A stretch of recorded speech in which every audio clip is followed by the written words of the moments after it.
Do you know what this episode was? This What's that? episode was a callback to the old school days of Housewives. This was a masterclass, top to bottom, left to right, up to down. Mwah, chef's kiss. Well done, RHOSLC. I can't remember the last time a housewife episode took place in one setting. The entire episode in one setting. It's incredible.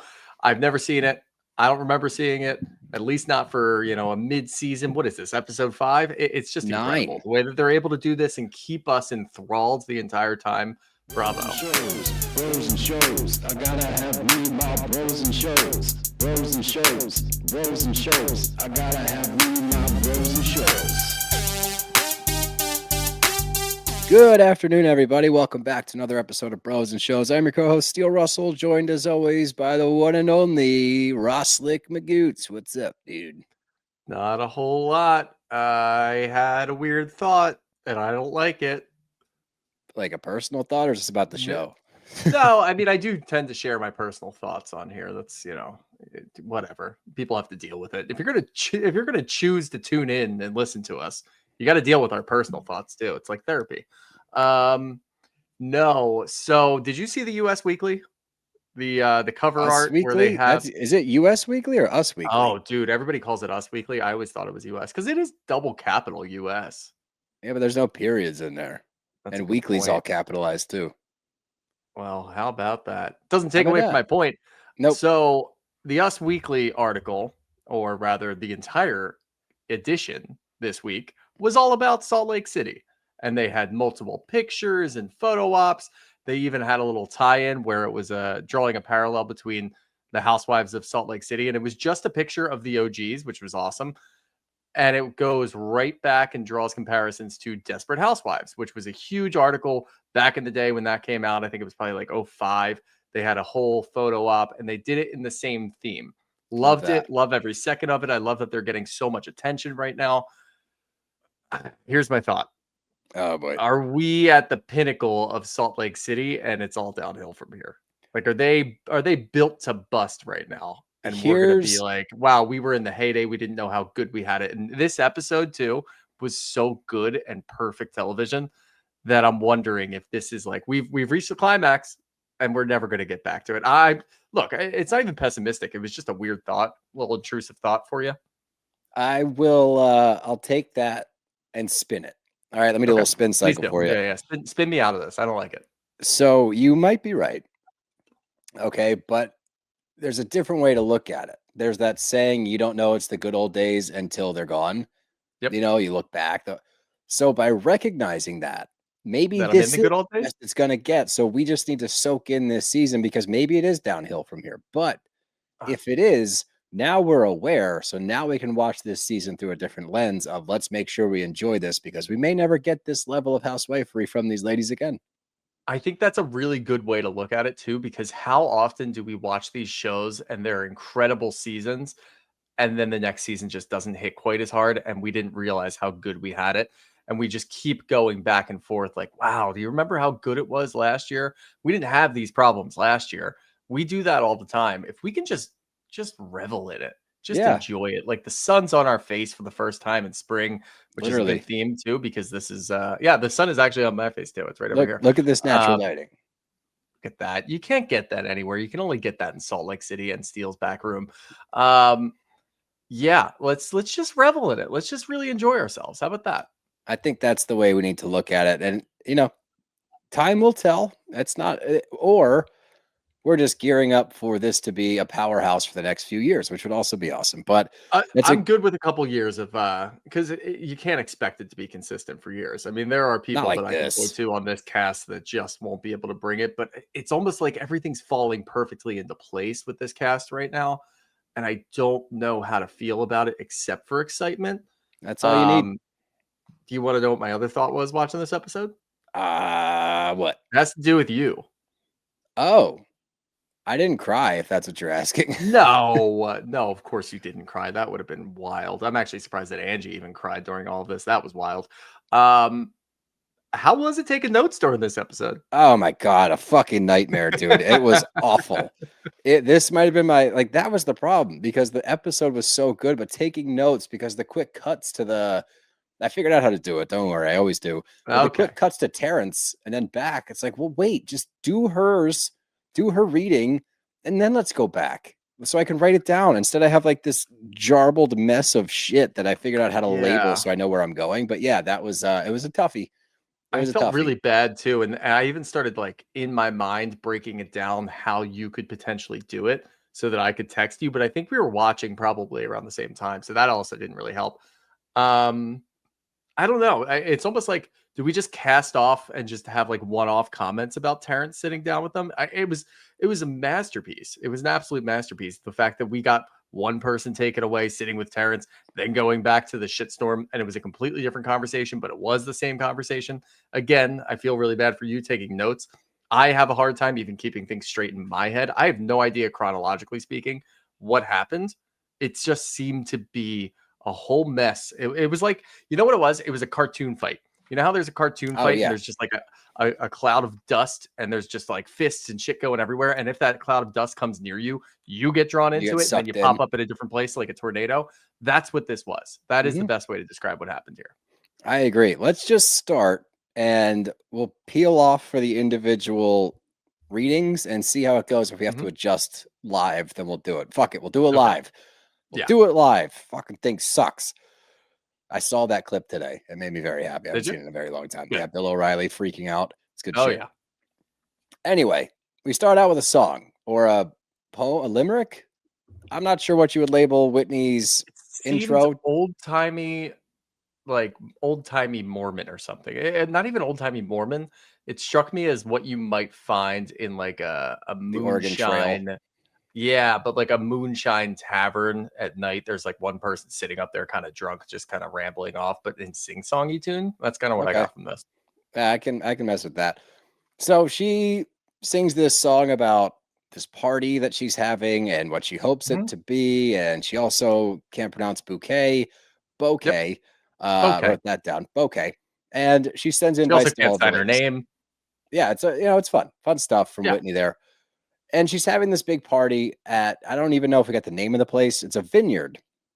And the way that they describe Utah wine, I don't think it's good. Even the sentence Utah wine just Doesn't sound good. sounds right, not appealing. I don't know Yeah, why. It sounds dry and I gritty. don't want to say it sounds like prison toilet bowl wine, but I don't know. My head went right there. So Oh, that's really? not good. That's not a good sign. If immediately when you say Utah wine, I go to prison in a toilet bowl. So yeah, that's a good picture to paint. Well, when you have this many wealthy ladies sitting together and none of them know that there's wine in Utah, that's probably a good indicator that not great. Yeah. Bet me that Lisa's going to start a vineyard now, though, after doing this. Like, oh, Utah wine. She could be a farmer. She could definitely for see a herself as week. a farmer. Yeah, right. We'll get there.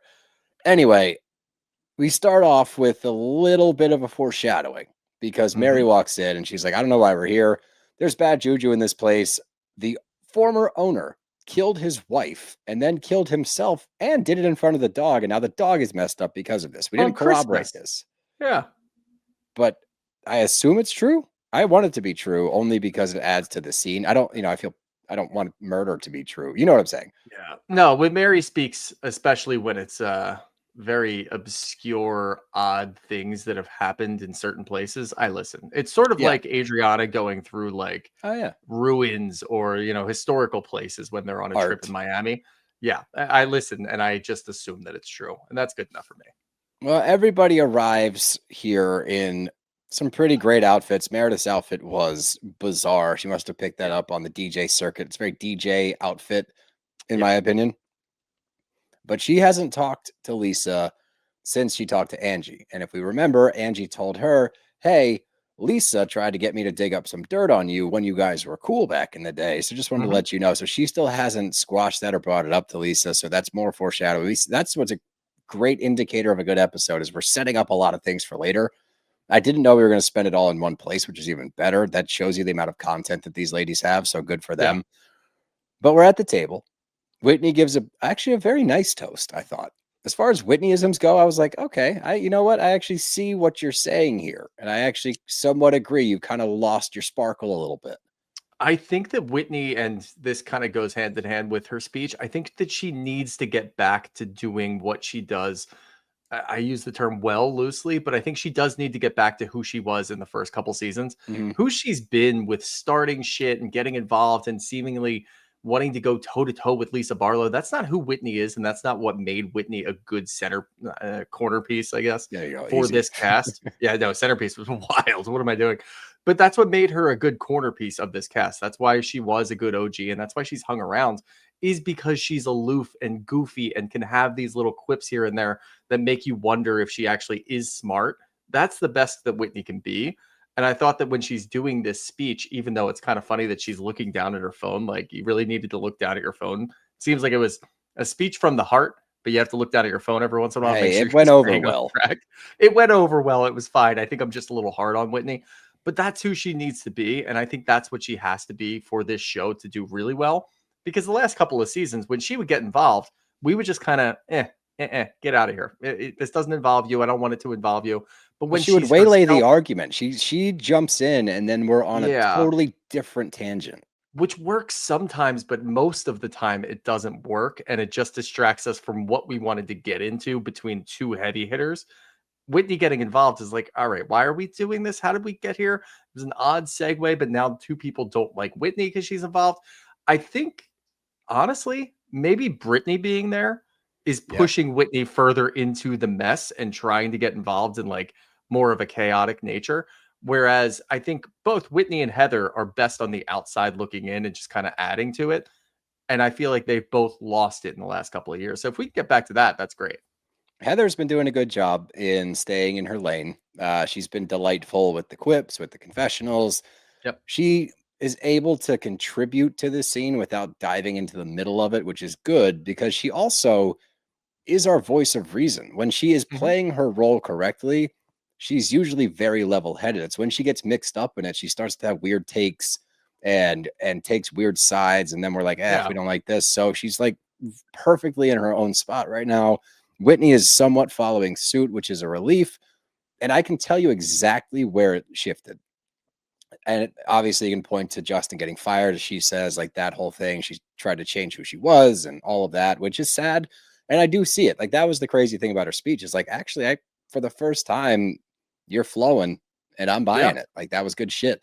But the moment that it happened was that trip to Arizona when Jen Shaw was still on the show and everybody was in lingerie and we were talking about the jazz tickets. Remember that? Yeah. When her and Heather butt heads in that scene, from then on, there was a shift in her what she offered to the group. Then she was getting Right. involved more. She was trying to force issues more. It took on a different air where it's like, you're great when you are wild and free Whitney, like just fucking wild card. That's when you're fun. That's when we like you. And you say some weird shit when you try to chime in, it doesn't always land. And then it's kind of funny. When you get super serious and you try to get involved in all of this shit, as we said already, one, it waylays from the actual point of what we're trying to get to. And Yeah. two, it just doesn't fit.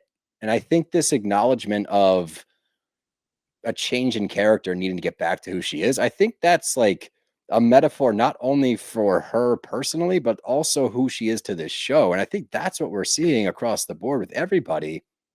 Everyone's kind of playing the role the right way. We have Lisa and Angie butting heads for HBIC, even though we don't see either of them really as HBIC. I see this as an ensemble cast, but I love that we have two of the heavier hitters and they're going back and forth the whole time. That's great for them. We have Bronwyn on this road to rediscovery of who she is and kind of settling in really nicely, not biting and not jumping at the bait with everybody. That's perfect. Brittany, absolute Martian. Great. Keep it up, please. Everyone's doing their job. Mary's showing up to work every single day. She's trying to get people to calm down. She's pulling people aside. We're having one-on-ones with Mary Cosby that Mary Cosby initiated. What the hell's going on? This is fucking peak television, sir. So to go all the way back to the beginning, and then we'll get back in. Revel in it, people. This Yeah. is rare. This is Really revel in it. rare. And it's honestly, it's very interesting too, because you and I can sit here. This was a very chaotic at surface level. It was a very chaotic episode. It was a Mhm. lot of yelling. There was a lot of screaming. You may have missed a lot of things if you didn't have subtitles on, which is why we watch with subtitles half the time. And I do feel like you said, the undertone of this episode, when you're really looking for it, is everybody's playing their part perfectly. Yep. Everybody's doing exactly what is in their wheelhouse, which is what we want. When Yep. people just start popping out, sure, I'm not going to stop you from popping out and getting involved in the mix. But watching Whitney try to be Lisa, watching Meredith try to get into the mix whenever she just kind of wakes up from what the hell's going on, it never really lands. It's okay every once in a while, and maybe it stirs up some craziness that will actually be a good, entertaining episode. But you can't do it all the time. This is what it has to be. And further that, Angie, as I said last week, needs this. Angie needs to get knocked down a little bit because she hasn't really faced adversity in the last couple of seasons. Yeah, she had the rumor of Sean being in a circle jerk last year, which was fucking hilarious, but it wasn't really her trying to go toe to toe with Elisa. It wasn't her trying to bring Meredith into the mix. It wasn't her trying to pull any strings. She's trying to do that now. And I need her to really realize, oh, fuck, I have to bring it if I'm going to be able to handle this. And I think this episode was a little bit of a wake-up call, maybe. Hey, I can't really handle this. And obviously, Lisa has been going through it for years. We talked about how she's just maybe a little bit exhausted from dealing with this. And I think she kind of came back into her own a little bit in this episode, which was good for us, too.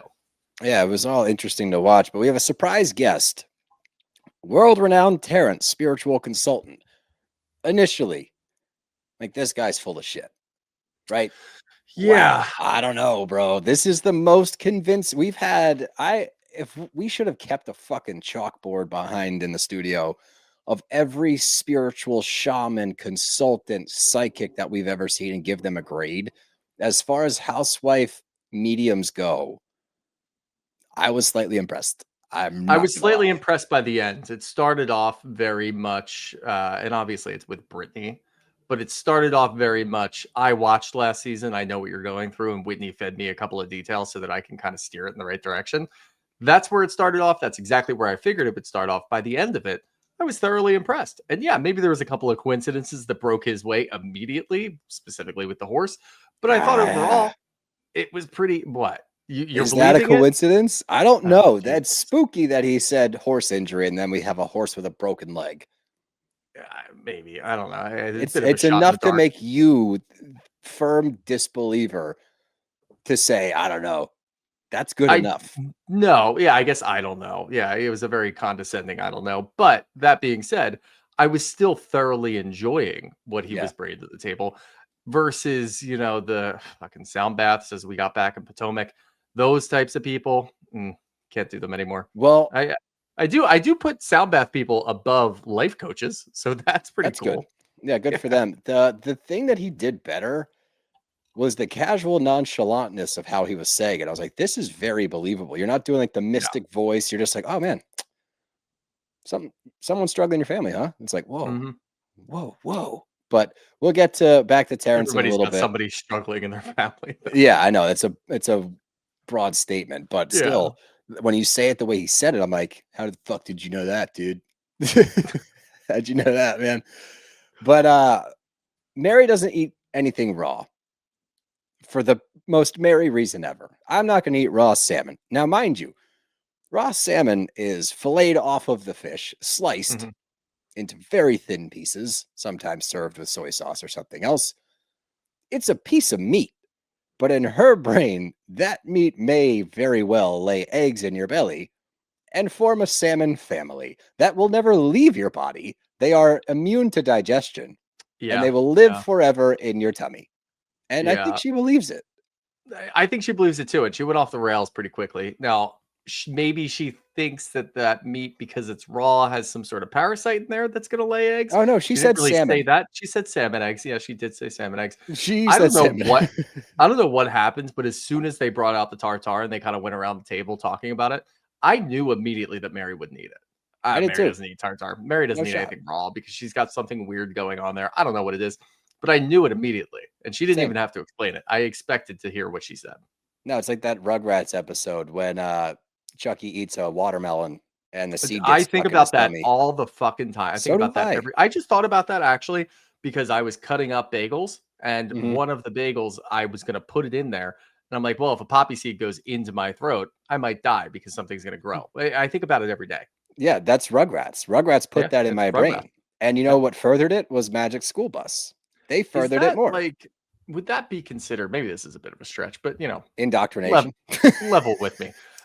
Would that be considered a piece of childhood trauma, maybe? You could argue because it Unresolved still childhood affects trauma? me. It's still when Yeah. I eat a watermelon and I feel a seed and I'm like, I gulp it. I'm like, oh fuck. What Yeah. if? What What if? if? You know? And you Yeah. could blame Now, Chucky for obviously, that. Chucky like turns green and started turning into a watermelon. He That's, went Veruca salt with it.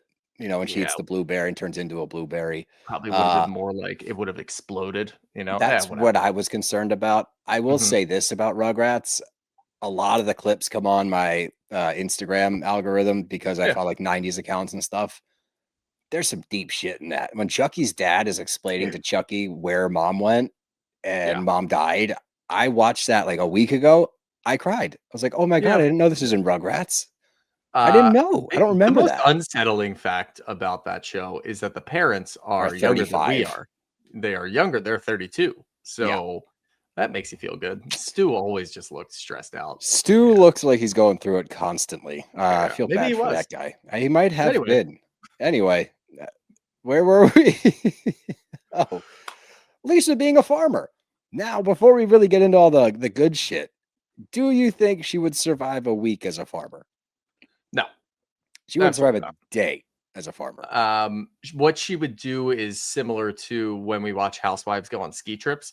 She would buy a lot of expensive farming outfits and Yes. then wear it one time, go outside, realize that it is not going to work, and then it would just all fall apart from there. That's what I assumed as well. And I Yeah, can actually see the coveralls that she would wear, and they're absolutely. probably like patterned or Prada. And she walks Hmm. out there with her gloves on and then touches cow shit once and is like, nah, Not I'm doing it. cool. Fuck this. I'm going They to do have some churn butter Utah at some wine. point this year, don't they? No, No, it we was saw last them year. do They that churned already. butter. That was the Yeah, Frontier that's party where they played throw them off the wagon. That's probably what she thinks and what she's using as a point of reference to figure out if she could be a good farmer, which no, she's not. Nah, I don't think you could hack it there, LB. No. Anyway, Angie's house is on the market, which I wasn't aware of, for the price of 4.5 million, which does make me think like how much money does Angie have? I know that she's well off. I know she owns multiple salons. They get a franchise fee from multiple franchises. I think that her husband, I think they have a shampoo line. I'm not sure. I always get confused on that one. I feel like I'm we not mentioned it positive about before. that one. I Yeah. won't chalk that one up, but I don't so 4.5. yeah, 4.5 and slightly jumping the gun with the black card thing, but it's relevant to what we're talking about. I don't think she needs a black card for every single business that she owns. I mean, No, it she said seems she seems redundant. personal one. Yeah, it seems very redundant. From what I understand about a black card, there's no spending limit. So why would you need? But there's a minimum you got to hit on a black card. That's Yeah, where it gets confusing now too, because like the Amex is the black card. That's yeah. the black card, right? I think she. Yeah, Other I think she companies has make, multiple. but You. other Oh, companies that's what make you're saying. black cards, but they're not the same status of All having right. like the black card Amex, which you have to spend, I believe, last I saw was like you have to spend at least $100,000 on the card to qualify Hmm. for the next year. I would Right. imagine it's probably gone up, but Yeah. that's the other thing. If you're stretching it out, let's say you do have multiple black cards from different credit services. what- You're spending 100,000 on each one. That seems stupid. Wouldn't you want to just spend it on one and get the benefits from the one card? No. She's doing.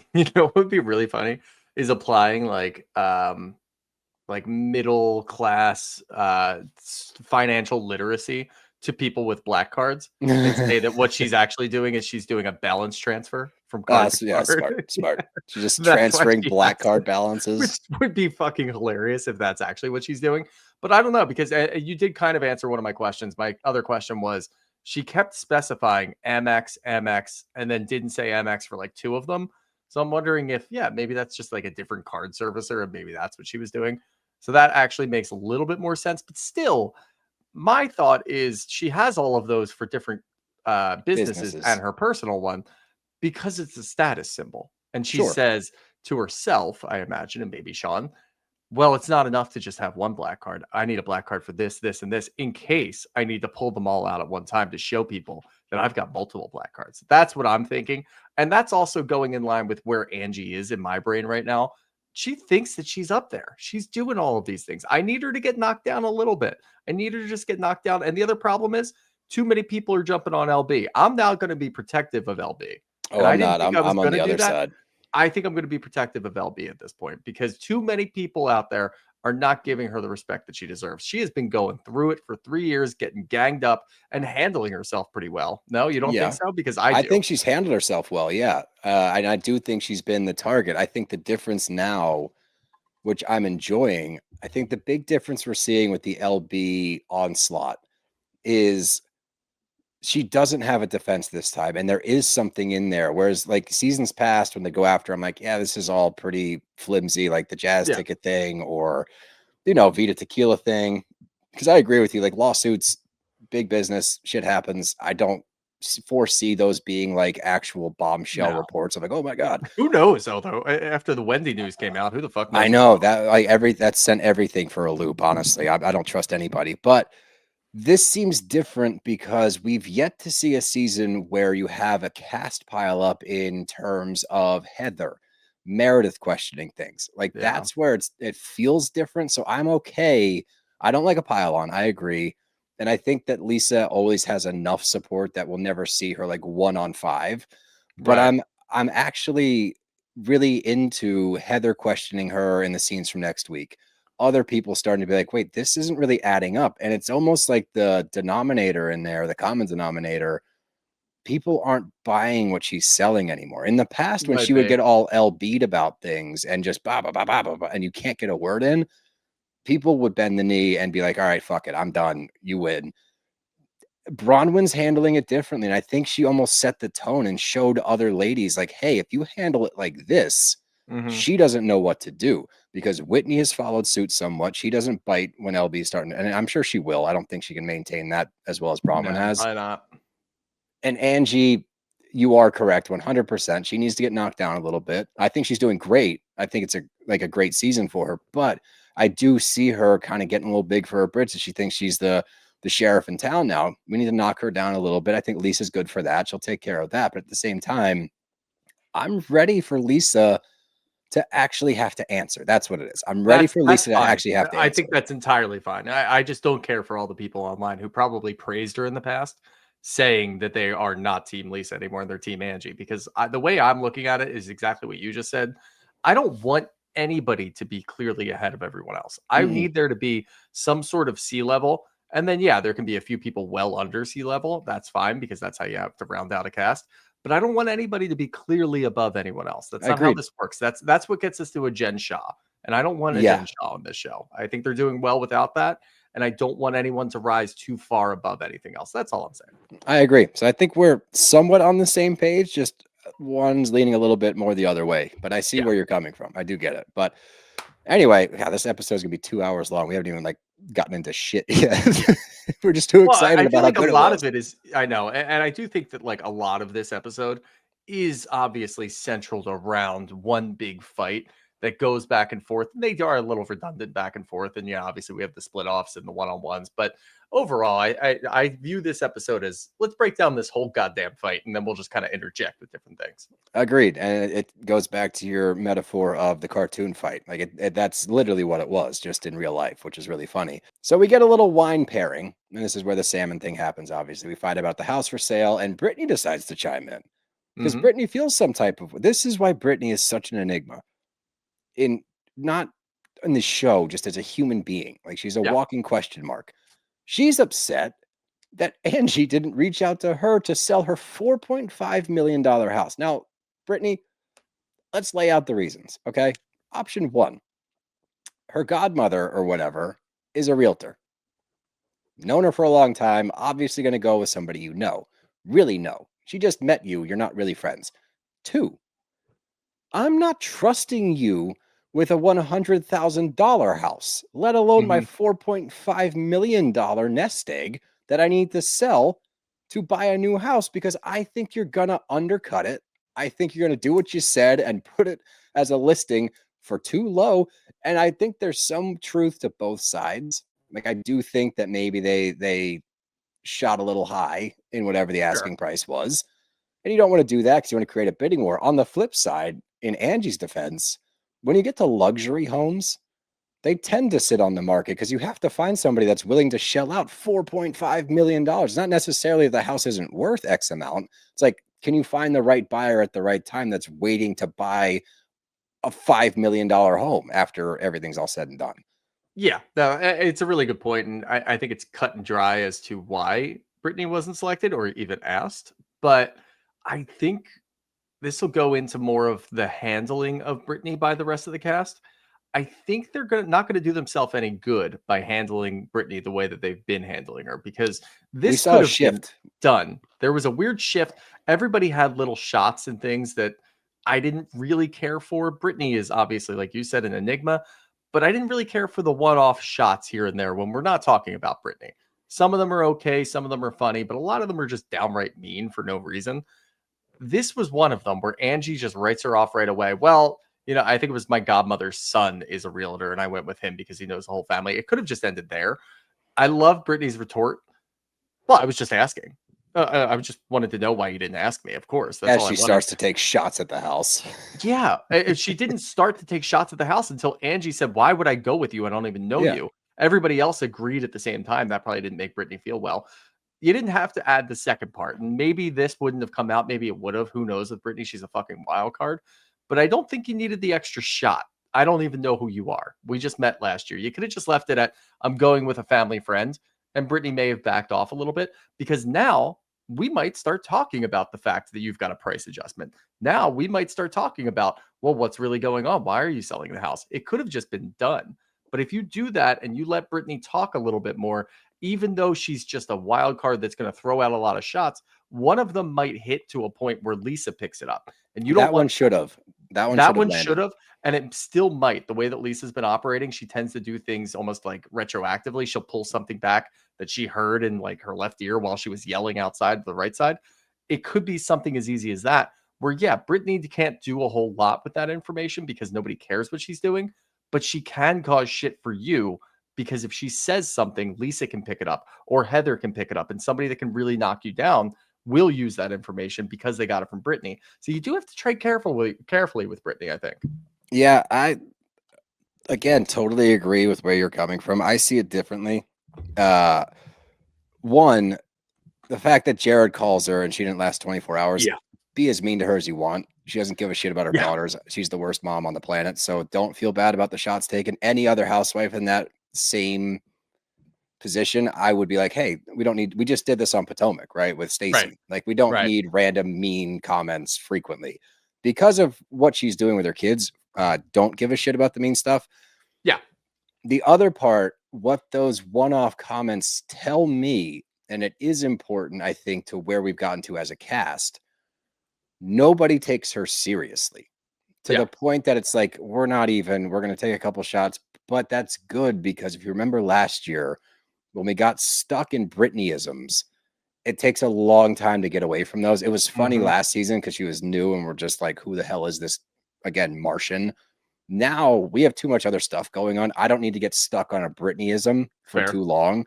So that tells me that they're just like, okay, shut up. Anyway, back to the main point. So any other housewife, I would agree with you. But because of who she is, she deserves all the shit she's getting. Because, again, Jared calls her and she's like, oh, what happened to 30 days? Like, oh, I didn't make it 24 hours, which is kind of funny that she's that honest about being such a terrible mom. Yeah. Not as funny as Lisa 100% knowing every single zip code and where they rank. She's the only one I'm like, she knows. Everyone else is throwing their own zip code out there because they want to be in that zip code. She's like, no, actually, it's bop, bop, bop, bop, bop. I believe her. She's studied. No, I fully believe her. So anyway, Jared, I guess, talked to Justin. We've got a lot of wake-up calls for Brittany where it's like, this is the dude you're dating, dumbass. This one is just the cherry on top. He goes over to Whitney and Justin's house because him and Justin are weirdly friends, which I can't imagine how does not boring. Surprise me. Those conversations have to be like watching paint dry between those two. There's no personality between the two of them. Yeah. What did Justin say last year? Oh, I'm going to pound your ass. I'm going to pound your ass. I'm going to pound your ass. You There's better give a him lot to of pound his ass. They talk about a lot of ass pounding in those conversations. That's what I I'm getting. think it from was that. pound his ass. Yeah, it was. It Yeah. absolutely was. Yeah, Justin the ass pounder. Better get him away from him to pound his ass. You must be from Utah with that kind of comeback. That is not how we say it. Yeah, it's definitely not how we say it. But yeah, the two of them sitting around talking, and obviously the way that Jared's doing it, and we saw this last year, when he's on camera, he's a different person. We have to Ugh. listen to what Brittany is saying because Brittany herself doesn't understand what's going on. But No. her sitting there saying, he called me 6 times. He must have texted me about 5 or 6 more times. And we flip to this scene where he's sitting with Justin saying, I feel a little hurt.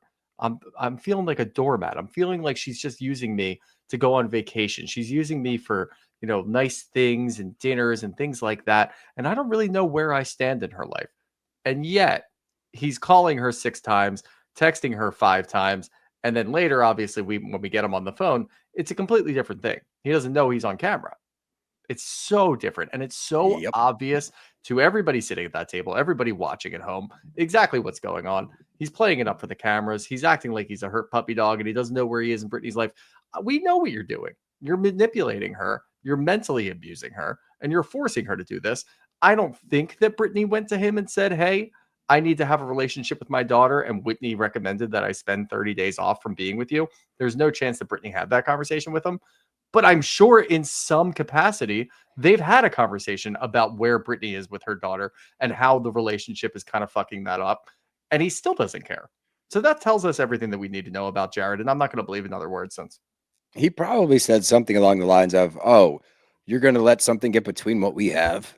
He gave her an That- ultimatum. I'm sure yeah. he gave her an ultimatum. And it Near was probably her. much more of a strong ultimatum than her daughter even gave her, which is And crazy. also, if she's using you for a vacation because her defense of everything's not great, she's like, so he buys me some dinners and some bags and we go on vacation on his like, but I'm not a gold digger. It's like, okay. Yeah. But if that's the case, it actually makes this better for me because if she's using him for that, he's just using her when he wants to pound some ass. Yeah. So they're using each other. That would make me feel better about the situation, not the daughter part of it, because that's still atrocious. What a horrible mom. Yeah. But I think they're both using each other to some degree. And I also think that her big fascination with Jared Osmond is Osmond. That's zip the code. root of this. Yes. Honestly, when she said that, I'm like, she's referring to Osmond Lane. She's referring to, yep, that's exactly what she's doing. Yeah, which is so gross, but whatever. Anyway, that's again a little foreshadowing for a little bit later, which was probably my favorite Bronwyn scene thus far. Yeah. But before we get there, Meredith chimes in. I heard some things from Angie in regards to me and Lisa. Now, in honor of Lisa and my agreement to bring things to the forefront immediately, she says to the entire table that apparently she had been talking some shit and saying some not nice things. Now, I don't know if it was intentional to leave it as vague as she did because it gives Lisa an easier out. It was, But yeah. The way that she did it, she worded it so vaguely and it was intentional. That's what I got from this because she didn't even say, I got this from Angie. She said, I need to ask you something. Yeah. Were you digging up things on me and my family that could hurt me? And it was very open-ended, and I could kind of see it from both sides where it's, I'm going to give you the opportunity to come clean about anything.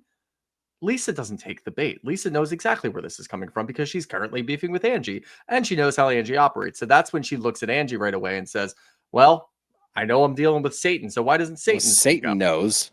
Satan knows exactly what's going on. And Angie knows that Lisa knows. And that's what starts off the entire skirmish. We get right into it. We never get to address whether or not. And obviously, Lisa says, no, of course I didn't do that. I would never do that to you. I agreed to not do things like that to you. And I left everything off the table. I'm not going to go digging on your family. I'm not going to go digging on you. I wouldn't use any information to hurt you, nor would I talk behind your back.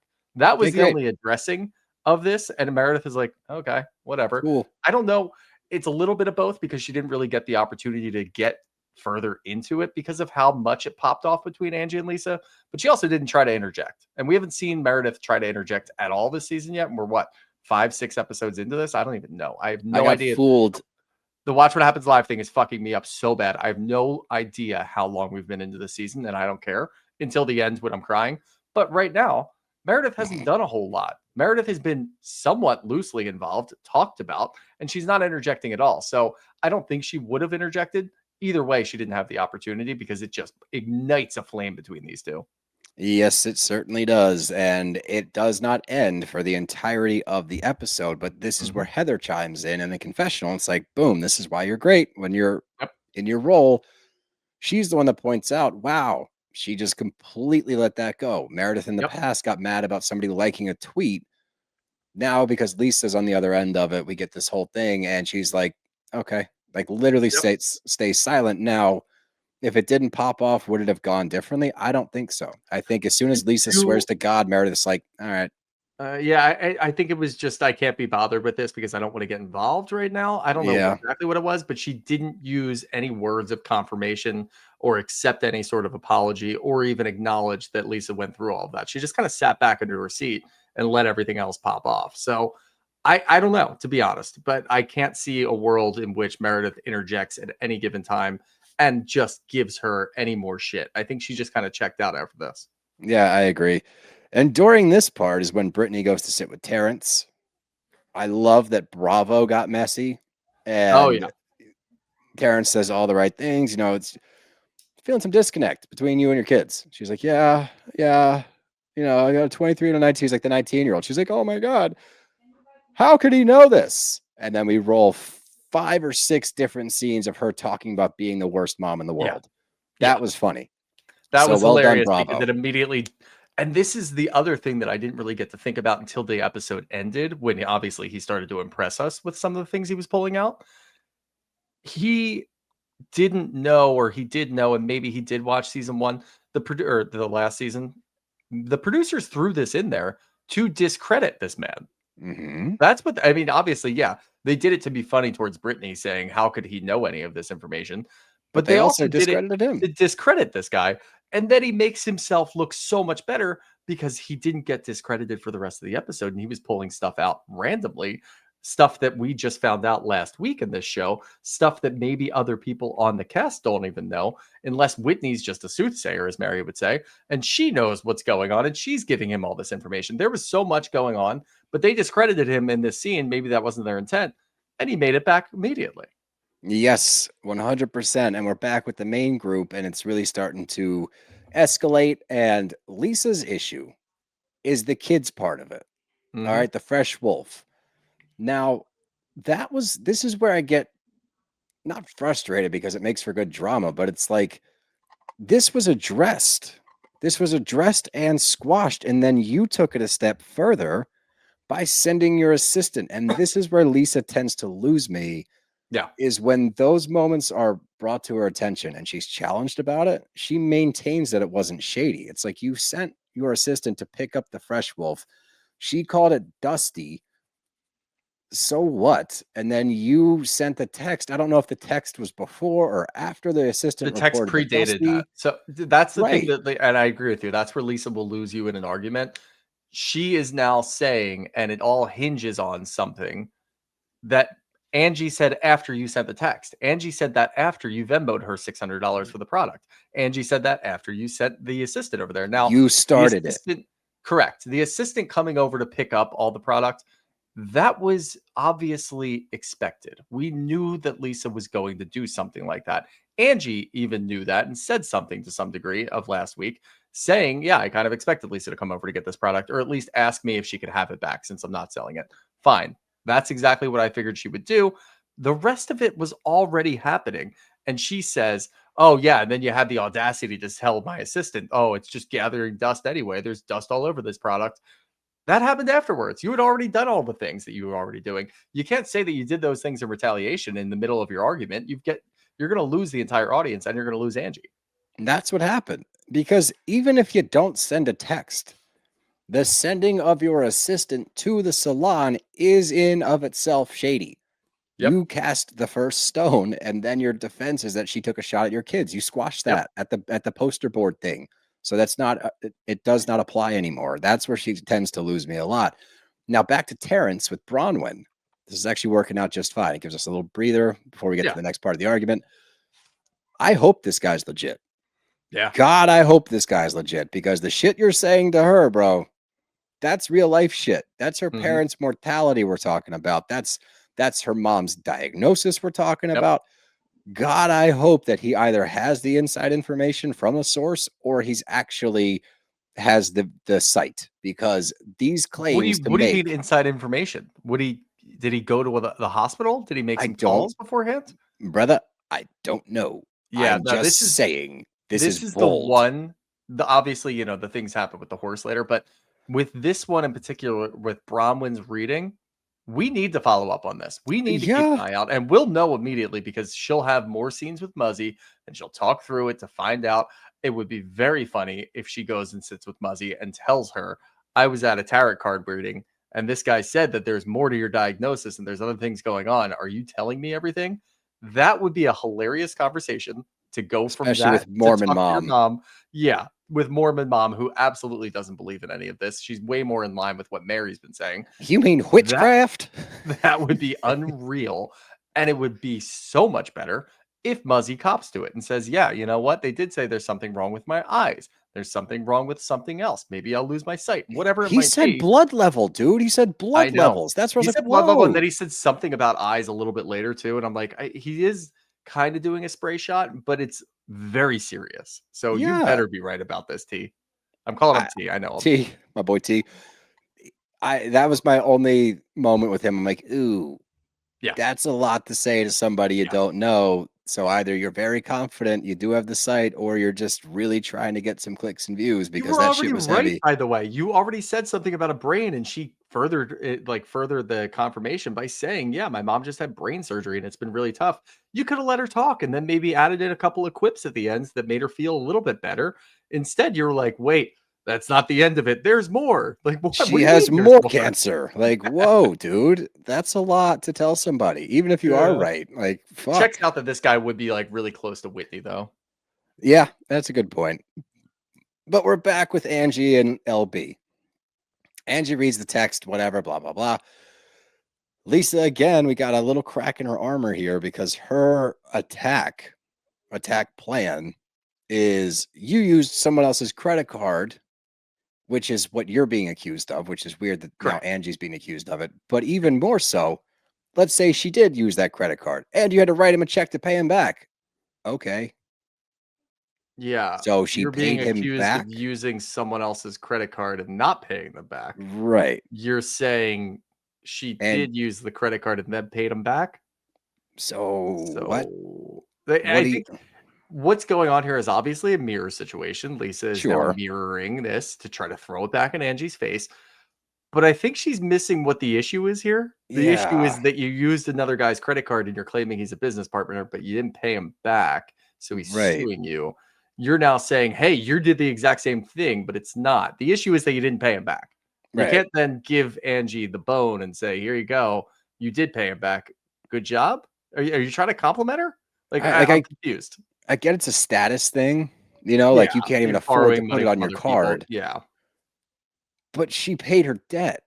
You are in a lawsuit that we're not allowed to hear about, because you quote unquote denied everything. And Yeah. that to you seems to be exoneration from this lawsuit. It's a dismissal. She dismissed the charges. That's what Yeah, she did. Like, that's literally I what it don't is. claim this. I dismiss this. Yeah, it's dismissed by Lisa Barlow, attorney at large. No, this is not the same thing. And again, your claim Yeah. is that it's a status shot, sure, slightly, but she had the funds to reimburse the man who paid for the vacation. So it doesn't Mhm. hit the same. It further pushes her argument to the side, and that's when Angie starts literally throwing black cards at her. Like, oh yeah, well, what about this one? What about this one? I This swear one. Brittany put one into her bra. She did. You saw that too? No, Okay, yeah, she because did, and then I don't okay, know if she took it out. Like, that's a one thing I'm like, yeah. "Yo, make sure you get your card back, because she will steal from you." Like, She might, yeah, and, like, she was just accused of being a gold digger, and then she ends up putting that in there, like, and I know she doesn't have the brains to make that comparison and realize, "Oh, this is kinda funny, it's furthering the joke, and I'm making fun of myself. I'm gonna take this black card." Like, no, she was serious about taking the black card. She's like, she "Hey, may guys, still check have this it. out." It's like, "What do you mean? We just called you a gold digger. Why are you stealing a black card now?" you're not helping your case. You're actually making it worse. Make sure we got that black card back, Angie. You might have a Yeah, big bill I right hope now. so.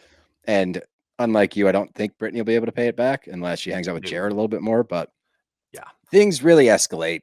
Now we're getting name calling. Angie stands up, screams at Lisa to shut her fucking mouth. I'm going to pull your ears back even further than your facelift. Looks like you got out of a wind tunnel. Lisa's response back is a height fight. Oh, yeah? Well, whatever, shorty.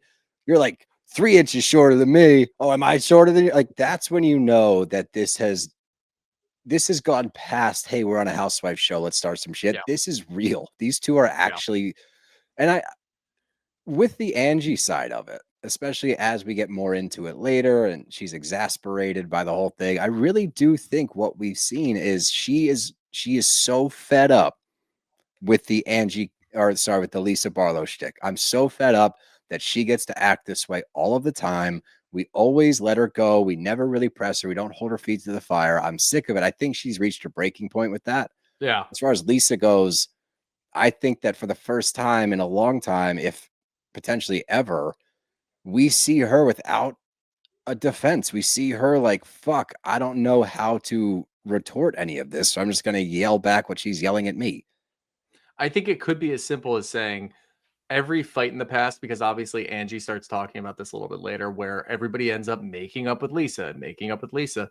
And even if they're really making up with her, a lot of the times what they're doing is just getting to a level where they're copacetic. And yeah, Right. maybe there's some niceties mixed in there, but you still have to film with each other. This, I think, is the first time that somebody's just going no holes barred. I don't give a fuck if we're not friends anymore. I truly don't. This Yeah. could end with the two of us never speaking again, and I'm ready for that. Like I'm prepared to die, essentially. And I don't think Lisa's ever faced that. If we're going back into all of the No. arguments, the next closest thing is obviously the disarray that was her and Meredith a couple of years ago. Otherwise, there's not a lot there. They just kind of press each other on materialistic shit. This is way deeper. Like you said, you could look at this and say, well, the argument just evolved into name calling and all of this. This is saying to me, these are two people who have known each other for a long time, who were friends for a long time, that have had it with each other. And Yep. Lisa's fighting, but then she hits a point where she can't do it anymore. And she's not getting that mean. She's not getting that personal. She's really just defending herself. Angie's just going balls to the wall and ripping her apart for every little detail that she dislikes about Lisa. And I think that kind of rubbed Lisa the wrong way, maybe even just kind of hit her upside the head like a blindside. And she didn't expect it. And that's what I'm seeing now. We can put this with the Bronwyn scene from the first episode, the second episode. She didn't expect Bronwyn to do that, and she had no defense. Right. She's not expecting Angie to go this hard with no repercussions in mind and still have a defense. Like, she just doesn't have a defense in these situations. And I think that's what we're seeing. I agree, but I think it's weird to watch her play the role of like, you're going too far, this, that. It's like, honestly, dude, this is a taste of your own medicine. We've seen you do Yeah. this to other people. You don't like it when it's done to you. Yeah, this is amped up a little bit because there's a lot of emotion involved. But it just always cracks me up because when people try to interject, Meredith tries to get people to quiet down because Bronwyn comes out sobbing because she's concerned about her parents because they're Yeah. both potentially going to die soon. So she's upset.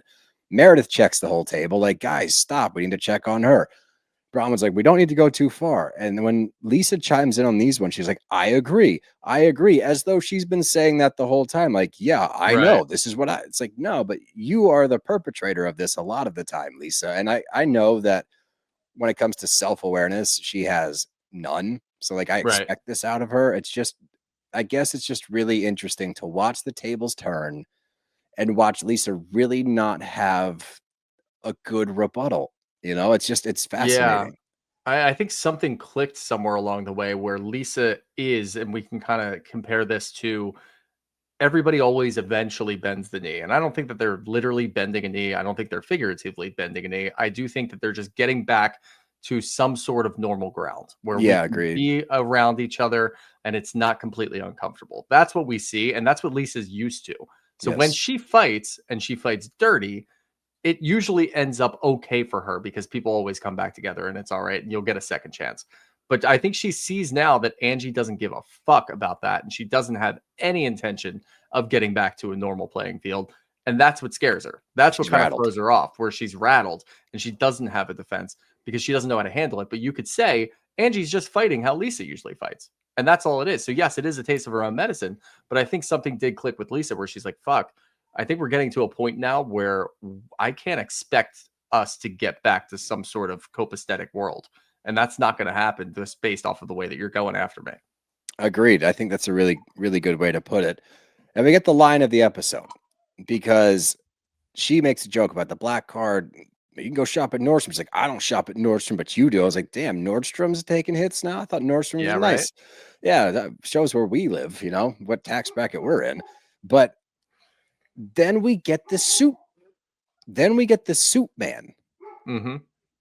I don't know who the suit man is. I have no I idea. don't know what it means, but I've never been more fascinated by a phrase than, oh yeah, what about the soup man? I'm like, whoa, who's the soup man? Who's the soup man? And like, what kind of soup? What are we Does doing he- here? Are you talking chunky soup? Is there a Campbell's guy out there? I don't know. Is it somebody from a Campbell's soup commercial, perhaps, or is it No, we got to find out more. Made me think of Party Down. Have you seen that? Yeah. With Super Crackers. The Yeah. one guy that works in the catering business wants to buy a Super Crackers. Yep. I Yeah, don't know why I Ron. went there. Yeah. Ron, yeah, thank you. That made me think of Super Crackers, but maybe it's him. Maybe it's Ron Funches. Oh no, that's a different guy. What an idiot I am. Anyway, I almost said Ron Funches. Totally different guy. Different guy. Yeah. The first thing that popped in my head. But anyway, Soup Man comes up. LB and Angie are still going back and forth while Heather's getting her reading. Nothing to report there. The guy just, that one, I think he just knows that her love He interest just on the knows, show have been yeah. non-existent. So he's like, yeah, love Heather tough. even knew that too. Yeah, Heather just starts laughing. She's like, okay, yeah. She starts I kind of crying. expected this. Yeah, well, yeah, but like at first, it's just expected. You know that this is what's going to happen. So men, and she's like, oh, damn it. Yeah, Yeah, easy shot to take. This guy's I don't know if he's smart or mean. One of the two, maybe both. But she keeps accusing Angie of the same stuff. Like she's still going after what Angie's accusing her of with the credit card thing. Whitney, quick voice of reason, weird, as these two are kind of off to the side. She's like, so what you're accusing Angie of is what she accused you of. Mm-hmm. But when you do it, it's fine. When she, like, do you see Lisa? She's like, well, she started it. It's like, well, we've already done that on this episode. Yeah. Like Yeah. we've gone back. Like you threw the first stone in this one. Things were good after the poster board thing. You decided to start it up again. Love the lady that owns the vineyard coming over mid argument. Like, got another pairing. Come on back. It's like, okay, I swear the producers at Salt Lake are just telling these people, whether it's a waitress or good. a wine lady, get involved. Go out there, jump in the middle of it and tell them that you've got something else or try to take their order. It'll be funny. And it Yeah. is. Honestly, it hits every episode. Every single time that somebody chimes in, I'm like, hell yeah, that's funny. And Lisa takes a quick breather to go talk to Terrence. Now, we've had questions about these two in the past. Obviously, watching them, quote unquote, communicate is watching Lisa ask a question, watching JB husband boss answer while Lisa's texting somebody else on her phone. So she confirms as Terrence starts to dig in. He's like, oh, I feel like we're rebuilding something here. Like, Mhm. oh, I think something's going on between you and your husband. Like, oh, and like the communication, different paths. And it leads to Lisa saying that she feels lonely sometimes. So that's where a lot of my questions come in. Is this a business thing? She's got a lot going on, so she's doing her thing, doesn't have a lot of time for the family. That's the vibe I get. That's not what she's alluding to. She's alluding to Right. JB husband boss makes her feel lonely. Sure. I feel like she's so wrapped up in her own shit. Like the apartment thing made me kind of sad that, JB husband boss is like, yeah, I thought it'd be a good idea for him to get his own place. And she's like, wait, what? You thought it's like, you guys haven't discussed this? Like, you haven't had a conversation one-on-one about whether or not Jack should have an apartment? Lisa Yeah. just said no. Like, you guys should talk about that. I'm going to level with you. Sure. I don't have time or brain capacity to think about what they're going through unless their something dynamic actually is. happens. Because the way I looked at this was it was chaos outside, and Lisa has to walk in and discuss something personal with Terrence, talking about JB, talking about their communication breakdown and what they're doing. She starts crying immediately. And I'm like, is she crying really because of what we're talking about? Or is she just I think overwhelmed so. with all of the things going on between Both. her and Angie. It's got to be a little bit of both, but I imagine it's probably like 90-10. What she's been going through, she is rattled. She's emotional. She's yelling. She has to walk inside and have a calm conversation with this guy and just completely turn it off. I think that's why she started crying, but I do think that this is the first time that we've seen her cry when she talks about her family or talks about JB. So I didn't really put any weight into that. There could be something here for sure, but there's I so think much there else is. going on that Yeah. I can't even bring myself to think about what's going on or hypothesize what's going on in their relationship, because we've seen this break down somewhat before, and they always end up, or she ends up convincing us or trying to convince us that everything's fine and everything's going to be great. So I think we're probably going to get more of that. I just think in the midst of all the shit going on, I don't even think about it. I didn't even blink at this. I think they need to go back on Meredith and Seth's podcast. Yeah, hanging on by a thread. I think we need 12 hanging threads by a thread. I think we need an episode with LB and JB, husband boss. And no, I'm not rooting for them to fail. I No, weirdly definitely like them like together. It's just kind of weird but fun. I want them to be good. I just want them to be able to communicate. And if she's wrapped Yeah. up in business, like that's sad. I just want them to figure it out because look, I might not be on Team Lisa, but I like Lisa. Yeah, I love what she brings to the show. So we get that whole thing and this montage of disagreements between her and JB husband boss. Is it more serious? We don't know. To me, this seems like we're setting something up to talk about later on in the season. I'm Maybe we sure, will get yeah. an episode with Meredith. I don't know, but back outside. Now, Angie, you would think would have some time to decompress and breathe and talk to the ladies. No, not at all. And that tells me that this is deeper than just like Yeah. on-screen shit. Like she really has reached her limit, and we're seeing a full-blown meltdown in the form of her just yelling at everybody and starts to take shots at everybody. Mary, I love her jumping in. Yeah. This is a good point because you're trying to hold Lisa to this standard of digging and going behind people's back, this, that, the other. When you were friends with her, you co-signed all of that shit. It's a valid point. It's a very good point that I didn't even get to. I was like, oh, wow. Well done, Mary, because that is true. And now, is it pertinent to this situation in particular? Maybe not. But what it should do at the very least is say to Angie, like, yeah, we don't like her digging. You were involved with it at some point. Can we chalk this up to a, hey, let's neutralize this and just move past it? That's what I think she was trying to do. And Angie's not willing to do that. She doesn't care. She's seeing red right now. This is the beginning of her going right back at Mary. And this is when she starts looking at everybody like, you always bend the knee. You always bend the knee. You guys swore that you would never go back. She said some heinous shit to you, and yet you came right back, and now you're friends with her. I don't understand how I'm the one who now everybody's like, calm down. You guys got to be okay. And then you can have a calm conversation. I don't want to have a calm conversation. That told me everything I need to know about her wanting to go scorched earth. I don't think she cares about a friendship about Lisa right now. That could obviously change, as we've seen a lot of different things change over the years with this show and with other shows. It doesn't seem like it, right? It seems like this is the end all be all. This is never going to repair itself.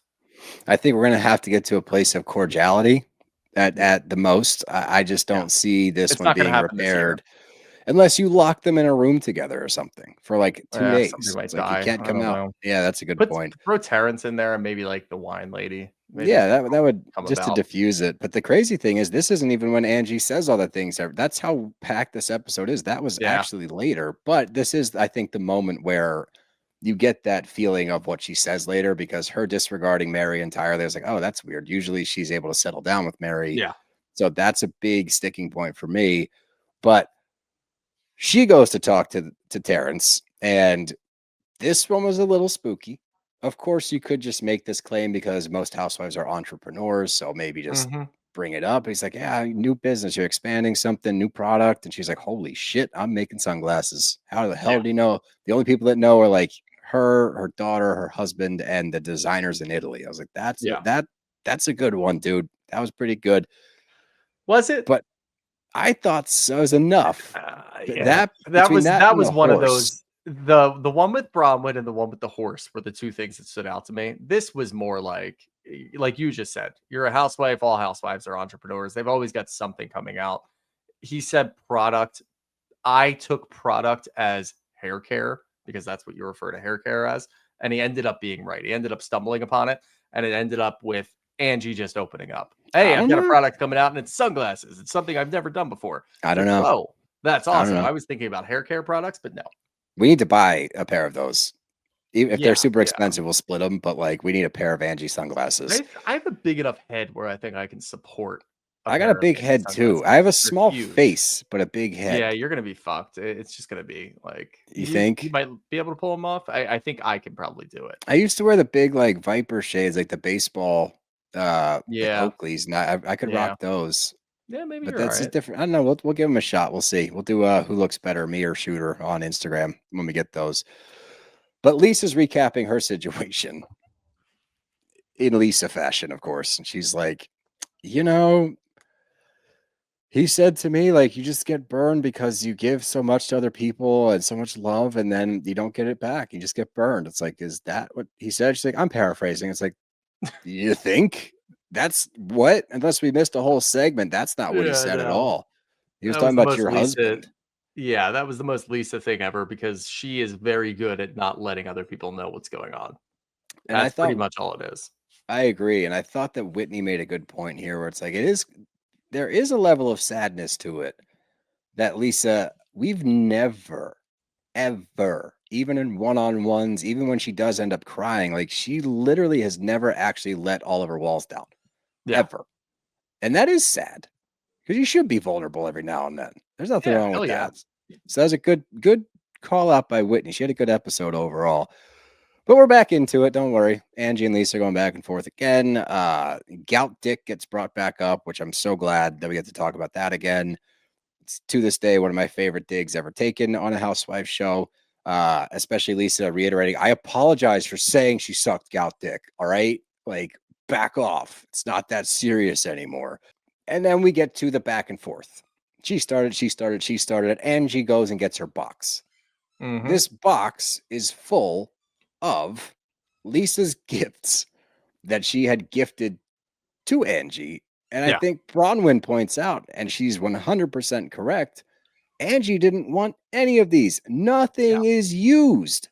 The Yeah. Vita Tequila, which I'm going to go ahead and just stamp it right now. Vita Tequila must suck. Nobody drinks it. Every single person except for the scenes that we watch where Lisa's hosting a party and she has it out there, every single person that has a bottle of Vita. We saw this last year with Justin and Whitney. As Yep. soon as things push came to shove, Whitney and Lisa are back at it again. I'm going to give her this bottle back. Look, it's not even opened. Of course it's not opened. Nobody likes this tequila. I'm convinced too.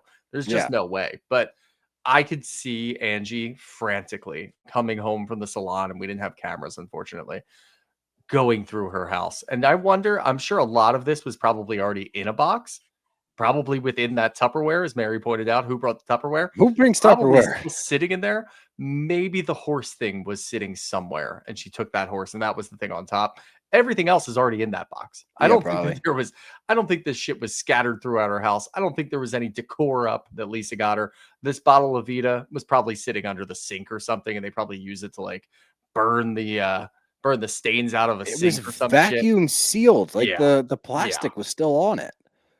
No one drinks that shit. Not one person. See her using any of the stuff that she was giving back. She just didn't want it. And that's fine. Yeah. It's just funny to watch her open a box of unopened shit. And meanwhile, Mary pulls Lisa to the side to try to talk some sense into her. She actually does somewhat get through to her, which is pretty impressive. But regardless, doesn't matter. Because she's like, that's really motivational. Thanks, Mary. She walks back and brings up the Kerastos thing. And only Lisa would go, let me call the head of Kerastos right now. She's my best friend. Let's see what she has to say. I'll tell her that you're disappointed. Is the Kerastos a sticking point? Probably. Yeah, that probably stings. I think that probably is, yeah. And it is what it is. It's a good shot to take because I do think Angie's upset about it. And we're at the point now where we're just reaching deep into our bag of insults to try to figure out anything that can kind of land because we've been arguing for an hour about the same shit over and over again. I think it's kind of funny too, because they must have at some point, maybe early on in the argument, they probably each said something to the other that really stung. And what we're watching is the other person trying to make the other person hurt as much as they hurt. Yeah. But they're both hurt. Hurt people hurt people. And these are two hurt people that are trying to hurt each other. And it's sad to watch. Yeah, I agree. But Well highly said. entertaining, but also Super sad. entertaining. Sad, but entertaining. 100%. And while this is going on, Whitney has her turn with Terrence. Again, appreciated the honesty. I didn't know. I could have probably surmised that Justin was less than supportive of Wild Rose Yeah. Beauty. Then I do have questions though, because it's like, all right, well, did he invest with you at all? Because that would show some support, even if he's not rah-rah. So if I'm he had, sure that he agreed to invest their money. That's probably what. But like we kind of knew this. We this even has been said it. mentioned in the past too. Yeah, and we even said it last week or 2 weeks ago when she installed the stripper pole again. We're Yeah. like, up, she feels bad. And look, I do think that there is to some degree a really good sense here by Whitney getting ahead of this, telling the Oh, truth, yeah. telling all of the women and being entirely truthful. And look, you can actually withhold some pieces of information when you're giving the big truth. The big truth is, I feel like shit because my company failed. I let a lot of people down. I lost a lot of money. I still have other ventures out there, which she goes on to talk about on Watch What Happens Live, that she has other things going out there with Prism, the jewelry line, whatever. I've got these things. So we're still okay. We're still well off, but this was a big hit. That's all you have to do. And if Whitney does that, the truth will set her free because now you can go and get involved in other people's shit in a good Whitney way. You Mhm. can have this without having that weighing you down. Because I do think that when you hold on to a secret like that, especially in this group, they're going to dig it up and they're going to just bring it right back and throw it in your face. And it discredits everything you're doing. She got ahead of the truth. She has a very truthful scene. Now, obviously, we don't really have to worry about what Terrence is saying here because I imagine these two probably talk twice, 3 times a week. I loved the scene in the beginning when she called him. Hey, do you want to come out? Yes. Yeah. Just, yep. I'm already I'm in. there. I'm still sitting at the vineyard. I've been here since the last time that you had me come out. That was funny. Everything else, great. I think she did herself such a good service by getting Mhm. ahead of this and just telling the truth because I don't think that she's not a heavy hitter. Nobody really cares what she's doing. They will use things to hurt her when she comes after them. And now Yeah. she doesn't have to. Now she's free of all of that and it's okay. Yeah, which is, symbolic almost of this episode. Yeah. That's kind of the point of what she's doing. And I think there's probably some validity to Justin not being a super supportive husband. He doesn't seem like the most involved dude. I remember 2 years ago, something about the kids and Justin like not doing stuff with, I don't know. There's something there where it was like Yeah. she was doing everything with the kids as far as like feeding, bedtime, hanging out, like Justin. That's what it was. Because his job was so crazy, she took on all of those roles. When he got Yeah. fired, they just assumed the same roles. He didn't step Correct. in and like start doing anything. So yeah, I Yep. firmly believe that he's probably not that supportive and that he's Yeah. kind of a loser. Sorry. Definitely. It's just kind of the vibe he gives. But Bronwyn tries. She tries. And this is, the only other things we need to mention are, Terrence saying to two of them, I think he says to Meredith, you got a snaky friend. So you Yep. need to get out of there. And he says to Whitney, you got a snaky friend. You need to avoid her as Lisa's walking in, which is pretty funny. Yep. But Bronwyn tries to interject in the cartoon fight that we're watching and says, look, you both have said awful things. You're both the problem. Let's just make up, say you're sorry. Let's move the hell on. Mhm. Correct. 100% true. Doesn't really matter at this juncture who started it because of all of the bombs that have been thrown back and forth at each other. But Angie's big thing is that, and there is some truth to this. She's like, well, fuck that. Like, it always comes down to just squash it, just clear the air, just move Yeah. on. Like, we never get to stick it to her and really say, like, no, you were the problem. And Yep. I would imagine that's super frustrating when you watch this same fight happen year after year with different people. Yeah, Mhm. it's annoying. Yeah, you shouldn't have to bend the knee. But that's where the housewife comes into it a little bit. It's like, okay, yes, Angie, you're not wrong. You're wrong to then point at everybody at the table who's on your team for the most part. Like Lisa's losing this battle overall from a season standpoint. I don't know about Yeah. this fight. I think this fight's neutral, but people are questioning Lisa and what she's doing and the lawsuit, and they are getting tired of her shit. You're not going to do yourself any favors. Again, she's seeing red by pointing at everybody and saying, you bent the knee, you kissed the ring, you kissed the ring. Mary, you kissed the ring. She said horrible shit to you, like you said earlier. Mary storms off. Fuck you. I'm not doing this. She leaves. That's, Mary. She gets stuck on things. This is Yeah, not she going to does. go away. No, I still actually don't think that it has gone away. I think this is still current based on what I've seen in social media. The way that Whitney was talking about it last night and watching it Mhm. live as well. Both things indicate to me that this has not really gone super well with the two of them with rekindling friendship. But with Lisa in particular, like Angie's not wrong. Angie is No. not wrong at all. It just does not help when you're in this cartoon fight to drag other people in and blame them. And it's not really their fault either. I mean, we watched it last week, 2 weeks ago, when Bronwyn apologized to Lisa and they had it out. They didn't really have it out. Bronwyn did an incredible job apologizing. It may have been the best apology that we've seen from a housewife on any show. And it still went the same way because that's how Mhm. Lisa is. She's still going to talk over you, even when she's apologizing. And then she starts laughing towards the end of the apology. And then you guys are good ish. But it still could come back to haunt You're you good every enough. single time. And I get it too, because from an energy standpoint, you don't want to expend too much energy getting into it with Lisa because you're not going to get the apology. So you do just accept for what she is, accept for what she's going to offer you. She did say sorry about something. Okay, cool. We can go back to it. This is Angie saying that's bullshit because everybody else always has to grovel. They always have to do as much as possible to get back in people's good graces, except for her. So why are we doing this? And I get it. Yeah. I understand it. She could have said it in a softer way, but at this point, there's no way that she's going to say it in that soft tone. Yeah. So not wrong, but you're fighting an uphill battle. It's still not going to get the point Yeah. across.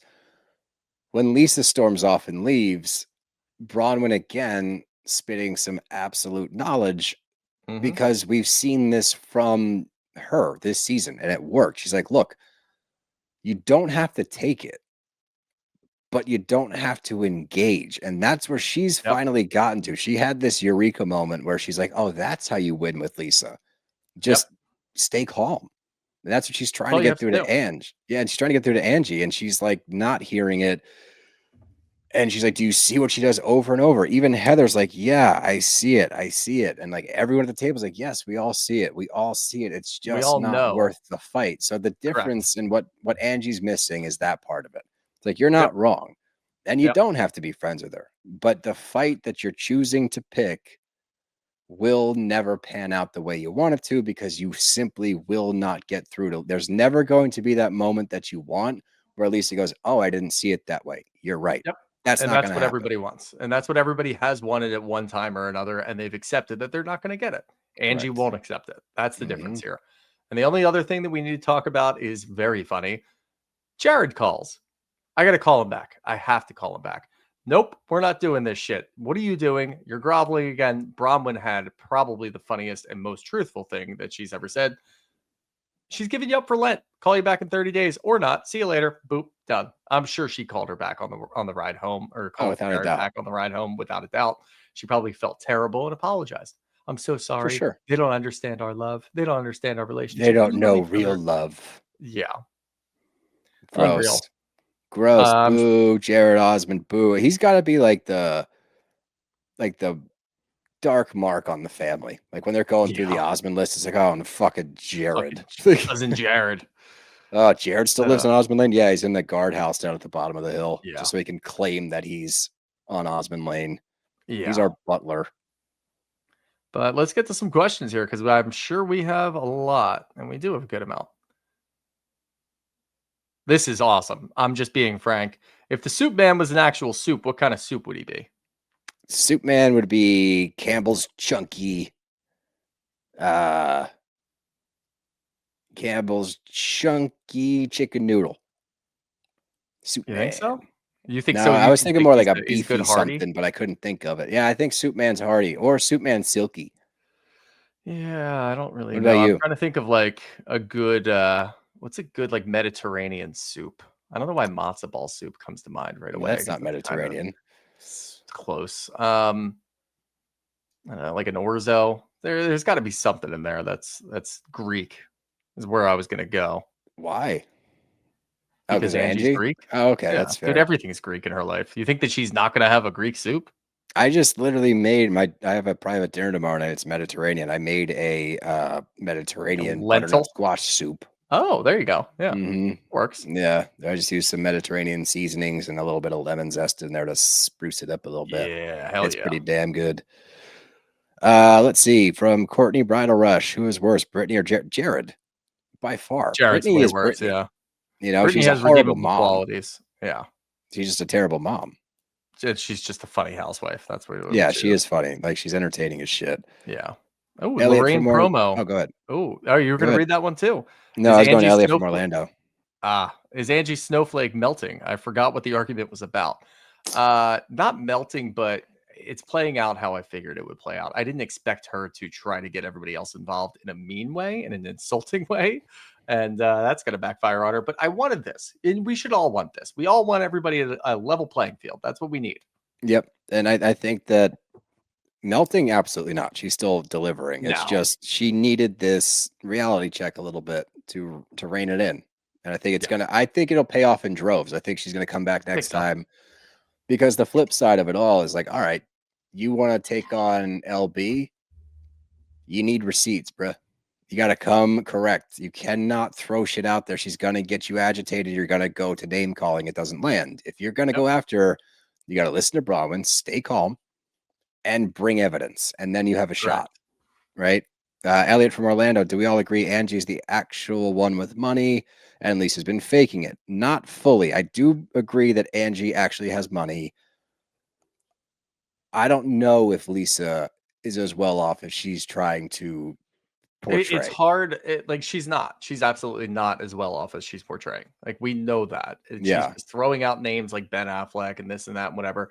You're a sponsor for events because you have a tequila brand, or that's what it seems. Whatever else you're trying to peddle out there, and that's fine because that's how you make your money and that's great. But you're not nearly as well off as you want everybody to think you are. No, but we want you to say that you are. It's entertaining. I would say honestly, they're probably a similar level of wealth. You think Angie's wealthier? I really do think Angie's got a pretty solid nest egg. I just think I think she does, but I think Lisa's. I think what we're doing now, because of and Lisa's done this to us. I think people are now questioning Lisa's wealth, which makes us think that she's not as well off. But I think honestly, if we got net worths and we threw them out there, they'd probably be very similar. Here's the difference.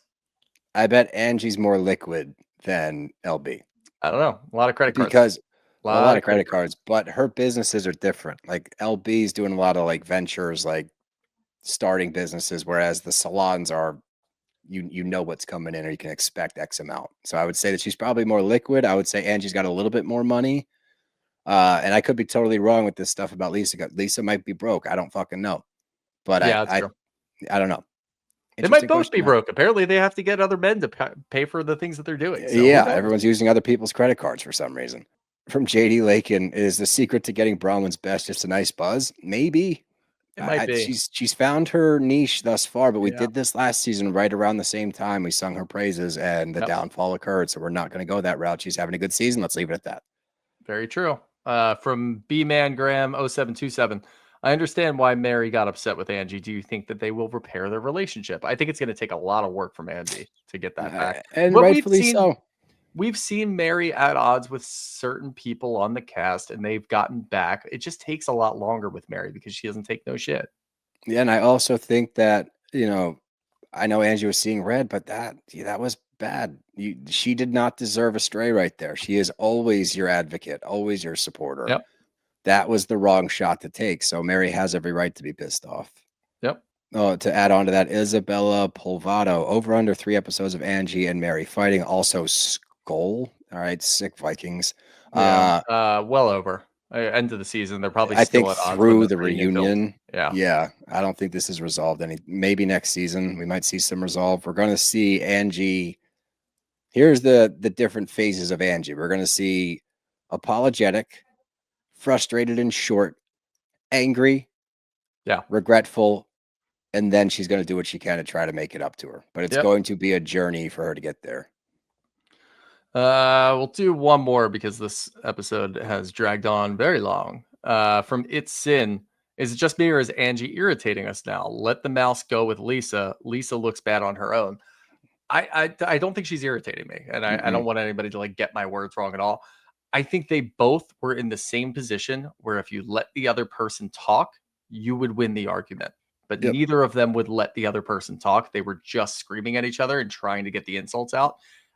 They were in the exact same boat. They could have let it go and won.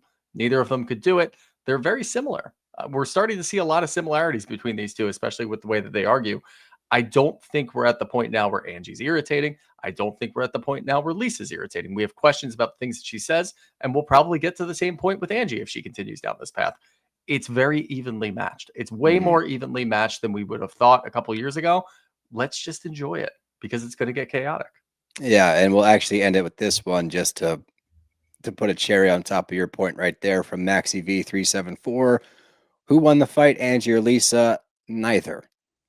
Us. That was a wash. The viewers at We- home won. We won because we had a great episode. Yeah, and as far as where it goes from here, that's the beautiful thing about what this episode does is it's not to me taking shape of a, oh my God, we're going to keep doing this shit over and over again. This is taking shape of, okay, now we're going to split up and we're going to talk through what the hell's going on with each person, with Angie, with Lisa. We might get some more information on both sides before we see them come back together. We're going to see Angie having to repair other friendships because of her tirade.